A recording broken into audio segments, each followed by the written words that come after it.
Get cozy, everybody, because today we'll continue with a game called Jikoronpa, Laments of Isolation. Let's start Chapter 3. Oh boy, I'm excited for this one.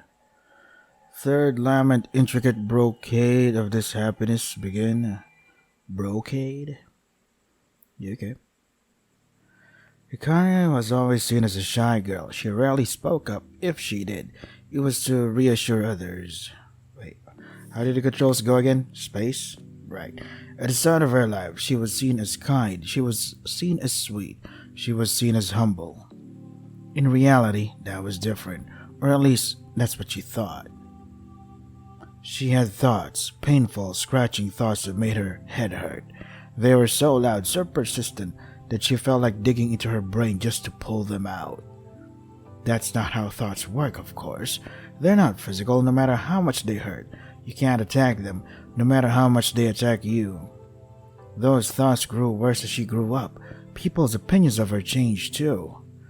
As a kind, meek little girl, the beloved little sister of Naoki Hanasaki, she became known as the opposite, a plagiarist, an attention hog when she plagiarized.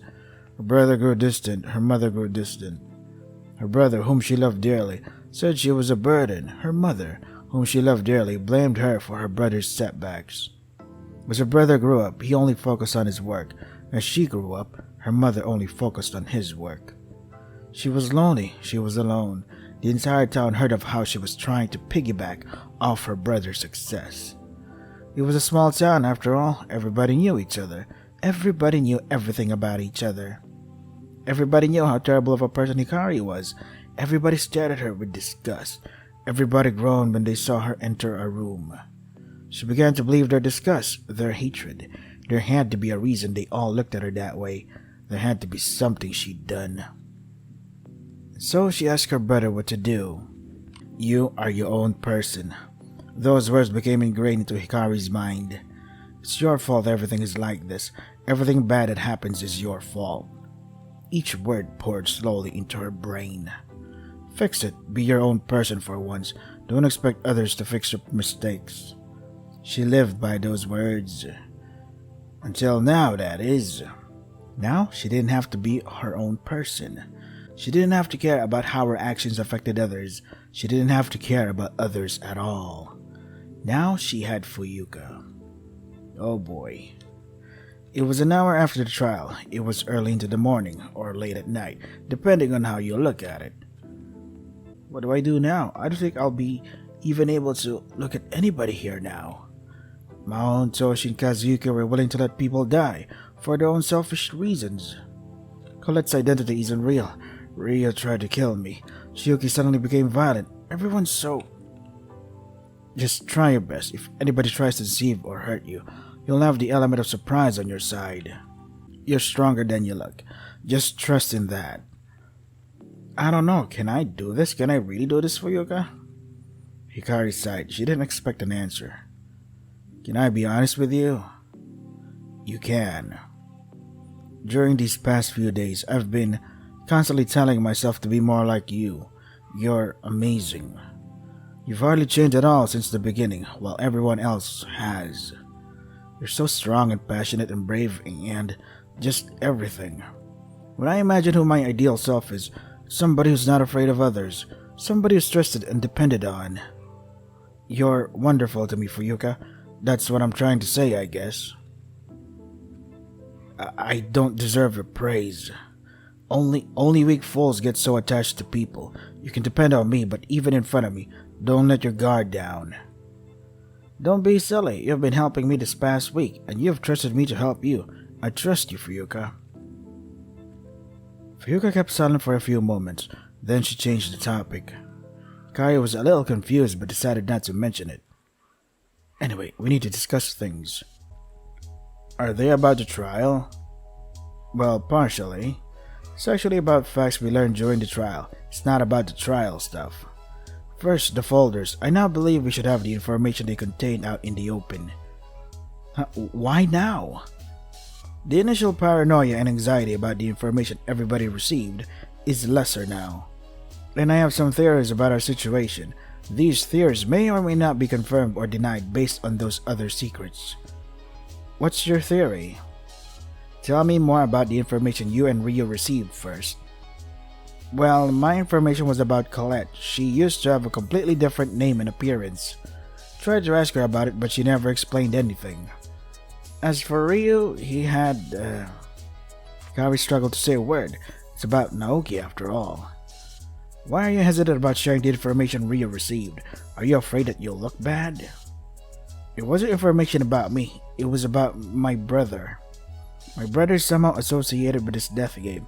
He signed up for the Distortion Project, as the folder called it. I didn't remember that he signed up for it until after I saw the information.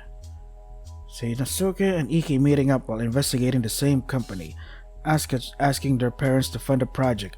Your brother signing up for the project. What if everyone's information relates back to this Distortion Project, or the death game in general? How would Colette's information fit in, though? I'm still not certain of that. I'm not entirely surprised that her current name isn't her original name, considering the rest of us have names of Japanese origin, but it may be possible Colette's related to the death game as well, and her current name is meant to hide that somehow. So once again, nobody's to be trusted. Not exactly, I'll have to find out more about this, but it's just a theory. But second of all, Kari looked as Fuyuka reached into her pocket and she pulled out a small dagger.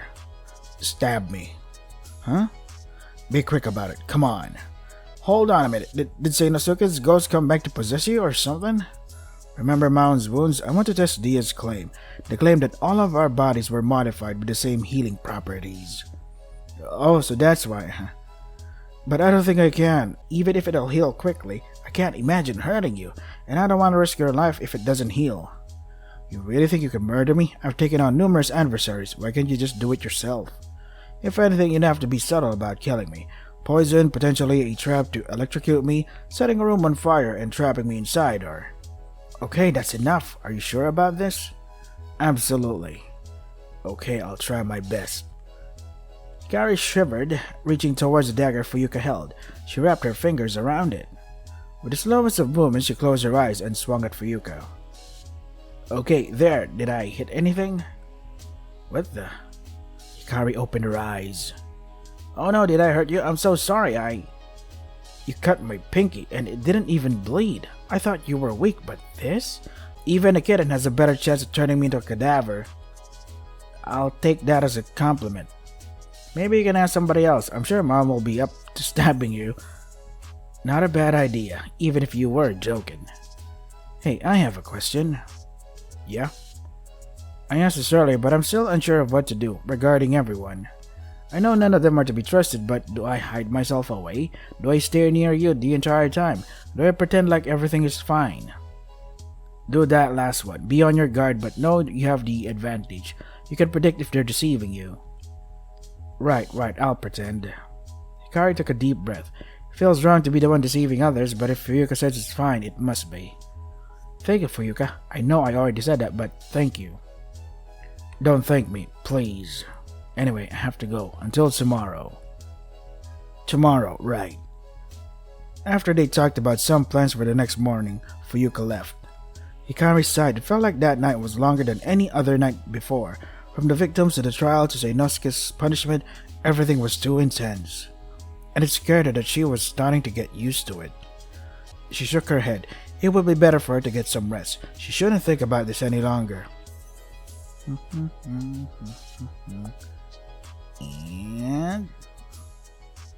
But no distortion came. Interesting. Hikari woke up. The process of waking up was the same as every other day. It was repetitive.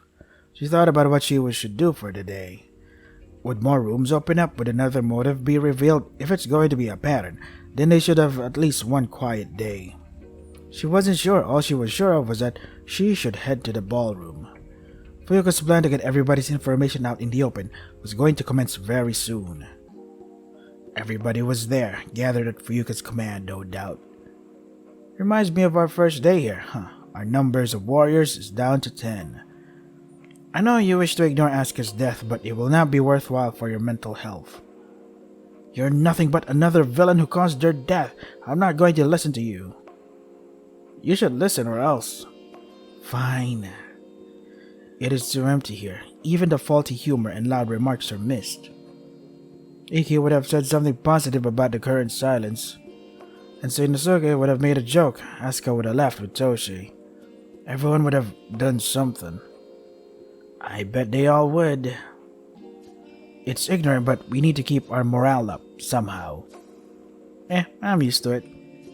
I don't care if you're used to it, it's too fucking quiet. What about you, Gremlin? You'd usually say something about being the Lord of Death or Queen of Hell by now. Come on, you piece of shit, say something like, I don't know, that creepy laugh of yours, that, I need to hear that scary-ass laugh. Don't talk to me like I'm your friend, Mahone. What? Well, of course we're not friends, dumbass. You're a gremlin. Why the hell would I be friends with you? Exactly. If a mortal truly befriends another, then threatening to harm them is out of the question. I was joking. Jeez, I didn't know you were so fucking sensitive. Your jokes are worse than a dead clown's. Believe me, I'd know. I've met a few creepy jokers back in hell. It's not my fault you're so damn sensitive. It wasn't like I was actually going to hurt you, dumbass. Oh really? The look on your eyes when you said that told me otherwise. Did you know how terrified I was during the investigation and the trial? I seriously thought you were going to hurt me. I know when you're angry out of embarrassment. I know when your threats are empty. But that was a real threat. I like feeling scared, but that was terror, Maun. You were really going to hurt me. Well, at least I'm not a manipulative piece of shit. You deceived everyone here, didn't you? You wouldn't. If you think so lowly of me for a goddamn joke, then think about this. You're a goddamn criminal, a liar, and a freak. Is it that goddamn right, Kooky? Kooky? Who is Kooky? Bet you all were waiting to hear this one, huh? Our goddamn freak, pretending to be some bullshit god or whatever, is just a pathetic little Kooky Hinora. That's her real name, got it? And she was arrested for a false identity before. She's a piece of shit that lied to you all. Mount, that's enough. No, it isn't. And let me tell you something that wasn't even in the folder Shortcake got. What is it? She's a curse. Her brother left her because of that freakish asshole she really is. Mount, how could you? Now you know what a real piece of shit is, Kooky. Just look in the goddamn mirror. You're pathetic. You're a waste of space. Isn't that right, Koo?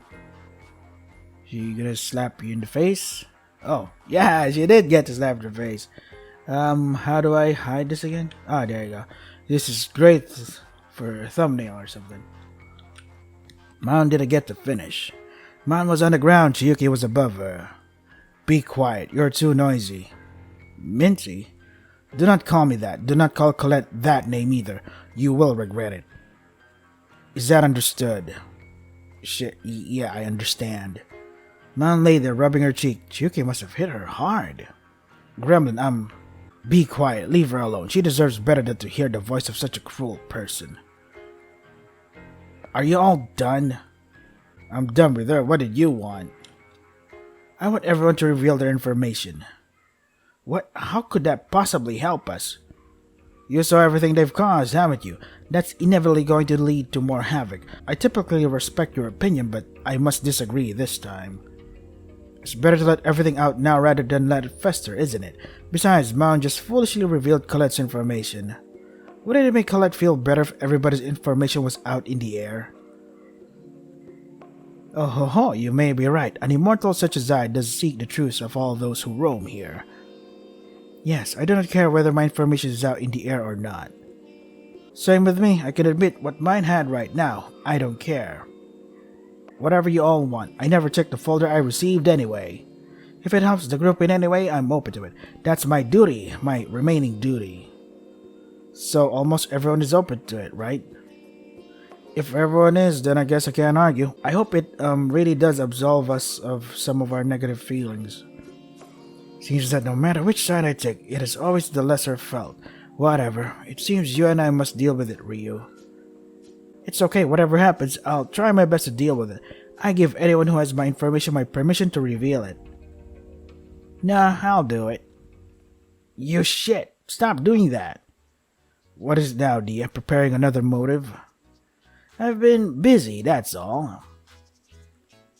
Hikari remembered she hadn't dreamt last night. What happened to Dia last night? Did they somehow get in trouble with whoever programmed them? I wonder if Dia is actually Hikari's brother. He's the one controlling Dia. I don't know. It may actually answer a few things that are. It may answer a few questions in my head. Like, for example, why does Dia always keep on appearing on Hikari's dream or giving hints or like very remorseful or something? No fucking way a robot is like that unless somebody is behind it. Somebody close to Hikari is operating it, and I'm just thinking. Maybe it's someone get in trouble. Whoever programmed them. I'll let everyone know of the secrets. There's no need for you all to risk your lives here, because I'm gonna risk them myself. Seinosuke was right, wasn't he? You're on our side, aren't you? Don't assume things. I'm a supporter of nobody. I'm a malevolent robot, aren't I? Let me share all of this information, okay? Yeah, please do so. Finally, who wants to go first? I'll go first. Please reveal my information. Your information was that you ruined the project of somebody else for your own benefit, or at least that was how it was meant to be portrayed. Oh, the project of my mom's friend. I remember now. I ruined it, didn't I?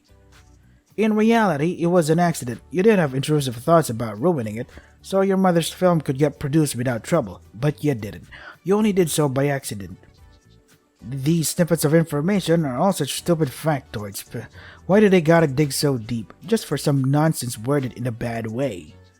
If I was in charge of these information folders, I would have gotten spicier stuff with these, not this fake news. Still, if I didn't do that, then it's not your fault. Because it's that dumb old producer's fault for not locking up their important work. Letting a teenager near it? I mean, come on, it was just asking to be sabotaged. Like I said, this stuff sucks. It's all such a bore. It's making me want to be the next Sleeping Beauty. Now, who's next?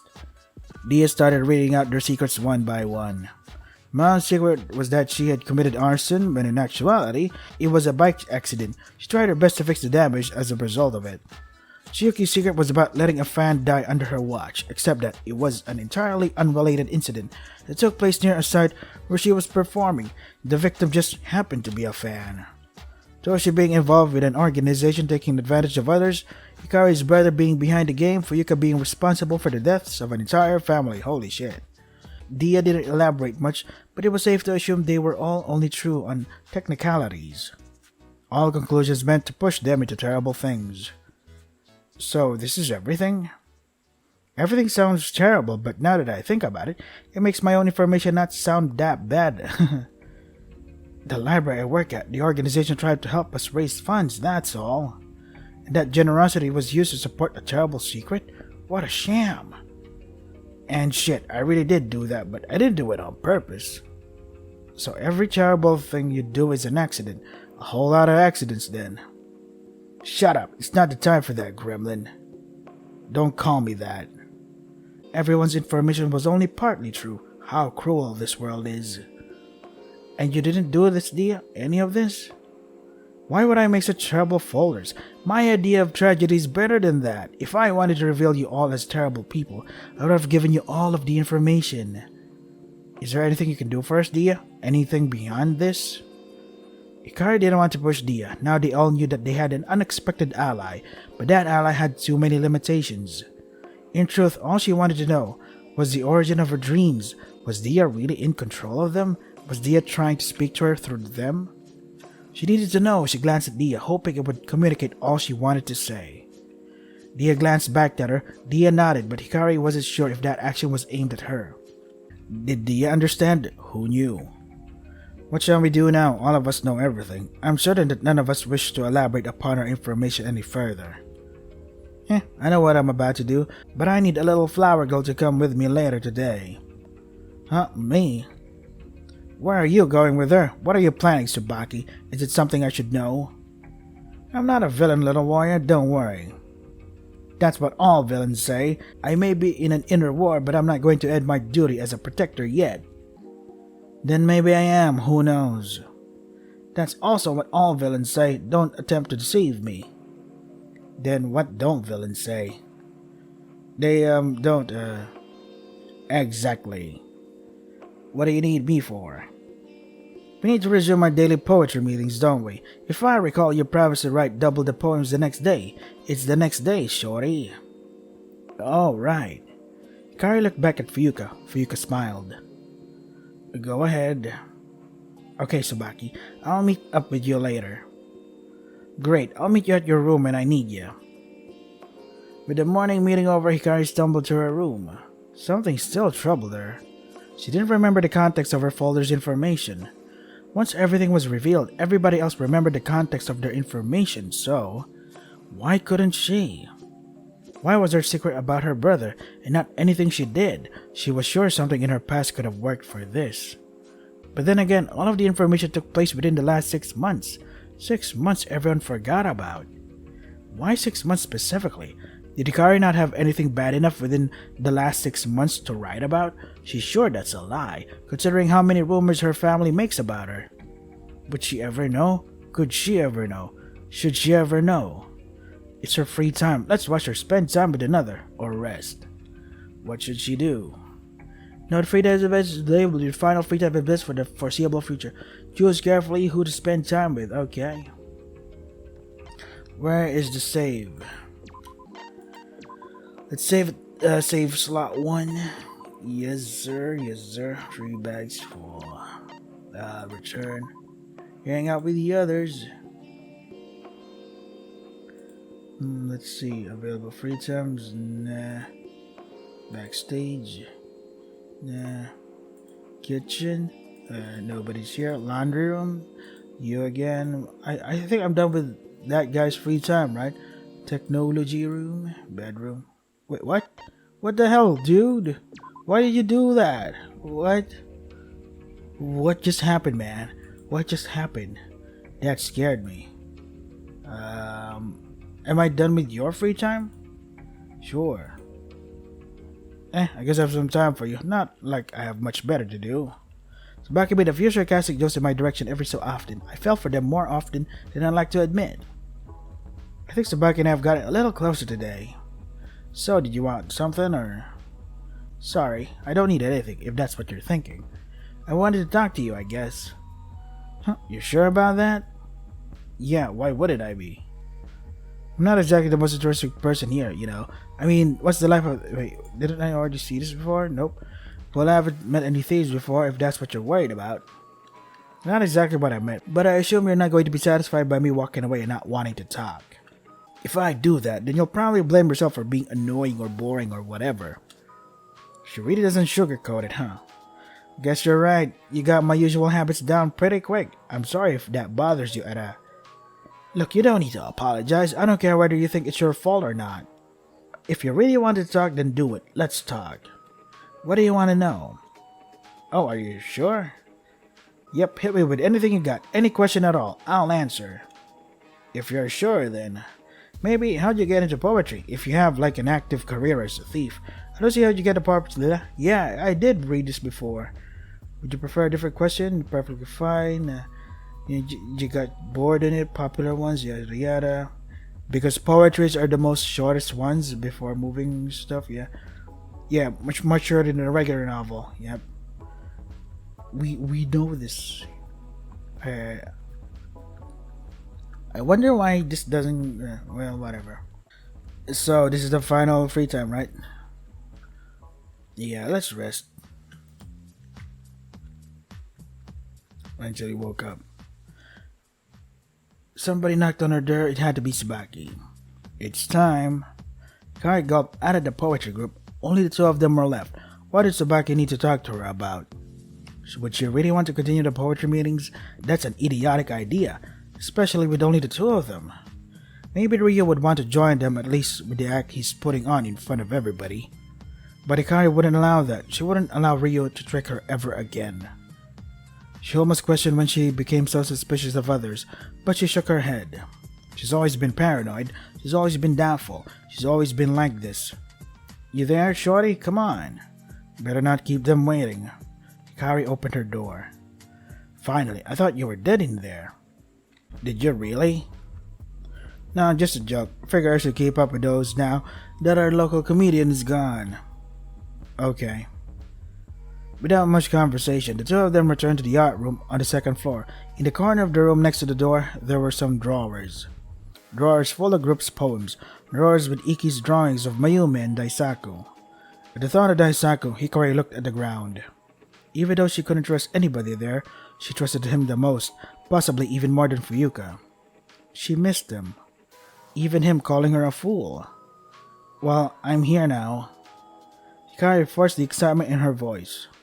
Don't be weak, don't let others bother you, don't let your guard down. Remember that, Hikari. Yep, you are. Tsubaki kept silent for a moment before speaking up again. Hey, Shorty. What is it? Just a random question. Are you afraid of death? Why are you asking? I mean, haven't all of us considered that question? There's a chance any of us could die here any day. I have my answer, but I want to hear yours. Yours first. I'm afraid of dying out there.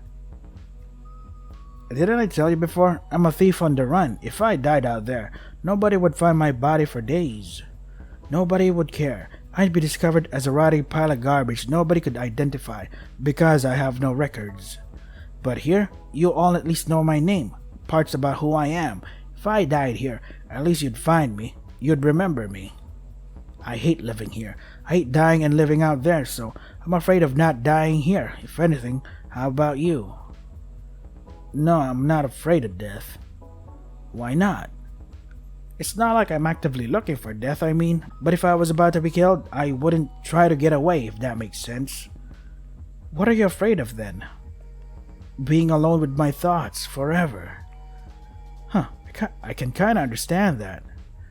In a way, I guess I'm in a similar situation, though instead of alone, maybe isolated. What do you mean? What do you think I mean? I don't know what you mean. Exactly. But thanks for the answer. Help me learn more about you. Hope you learned enough about me, too. Hey, maybe you'll be more likely to remember me after I die now. I remember everyone. Oh really? Give me details about them then. I have a good memory, at least when it comes to my interactions with people. Daisaku has 3 siblings. They're all younger than him, I think. Their names are Kanai, Takai, and Asami. Mayumi was the first person to tell Daisaku he was suspected as a traitor by everyone. I didn't even have enough courage to do that. Iki told me he loved hearing Kazuyuki's stories, especially about yokai. I think they even mentioned a yokai that's a combination of an animal and a human back then. And Asuka, well, there's a lot I could mention. Their motive video contained an older woman they were friends with, for example. The two of them loved watching shows together. As for Shinosuke, well, he's actually a tough love kind of guy. He tried to tease Asuka before, apparently. He was similarly tough and prideful when he started journalism or something. It's like I keep all these little details inside my head. I never let them go. Even if I wanted to, I couldn't forget. That's just how my mind works. So you'll definitely remember me too. I would, but I know that you won't die. Why not? You're kind of like Fuyuka, aren't you? You haven't let the deaths bother you. They bothered me before this. What bothered you? The deaths here? Not exactly the deaths, someplace else. Someplace else? What place? Did you notice how Dia didn't reveal my information? You're right, they didn't. Nobody noticed, I could tell. I guess they were all too busy remembering their own. But I remembered everything about my own information already. What did you remember? What I'm about to tell you. Please don't tell anybody else. I won't. This might not be my first death game. Well, I know it sounds bizarre, it sounds illogical, but it's true. I don't remember it fully, but I remember death. So much death, Hikari. I'm so sorry, Tsubaki, that sounds terrible. It was terrible. So terrible. Terrible. Tsubaki. Sorry. Don't apologize, never apologize. Whatever happened must have hurt you. It may be too used to death, Hikari. Too used to seeing people's dead bodies. I don't want to be used to it, but I am. Can I tell you a secret? Yeah. I'm getting used to it too. Every morning I expect to wake up here. Every morning I remember the sight of a dead body. I remember the awful smell of blood. But that memory, that expectation, has started to not disgust me. I've started to get used to it. I've started to feel familiar with it. You really don't know how familiar with this you can become. I really don't. I'm sorry. It's fine, Shorty. Don't apologize. You're acting like a masochist. A masochist? That's what Daisaku. Hey, this would be good for a new thumbnail. That's what Daisaku. He called you a masochist, huh? Sounds like him. Let me try something. Tsubaki coughed loudly before speaking up again. I truly appreciate your efforts. You always do your best for us. Iki. What's wrong? Are you about to fall in love with a headless corpse like me? It'd literally be head over heels. Seinosuke. Shut up. It's not like you're an adorable flower girl or anything. Or, oh, mayhaps our futures will align, and your heart will be granted a wonderful miracle. Asuka, Mayumi. 5 out of 5. Perfect score. Of course. It's nice to talk like this. It almost makes it seem like none of them have died, even though they have. Hikari ignored the screams in her head. The voices yelling, "Strangers, strangers!" Fuyuka would be disappointed in her. Yeah. I was gonna ask if you wanted to continue the poetry meetings, but I'm guessing it's a no. It's a no, yeah. I don't think I'm ready. Got it. Guess I better head off, since it's a no. But before I do, don't let Fuyuka tell you otherwise. Got it? Huh? But Kai was about to ask what they meant, but with Tsubaki slamming the door, she didn't get a chance to. Don't let Fuyuka tell her otherwise about what exactly? Maybe she misheard Tsubaki. Fuyuka wouldn't tell her anything wrong. Fuyuka wouldn't hurt her. Fuyuka's helping her not be her own person anymore after all. Right? Huh. Hikari returned to her room. She has some free time. Tell her what to do. I should end it here because I have to prepare for work. So this is Jikoronpa, Laments of Isolation, Chapter 3. Wait, so who's the real bad guy? Who's the real person manipulating me? Want to try the game for yourselves? The links are in the description. That is all for today. Stay safe and take care of yourselves.